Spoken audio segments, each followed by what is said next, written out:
நம்ம ஊர் சார் ஆயிட்டாங்க.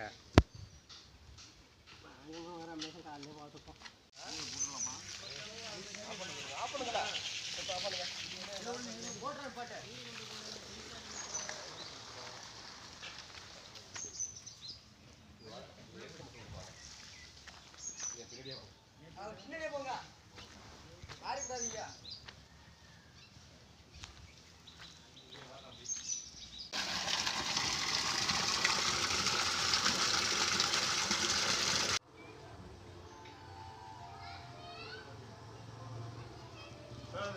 டைம் வச்சு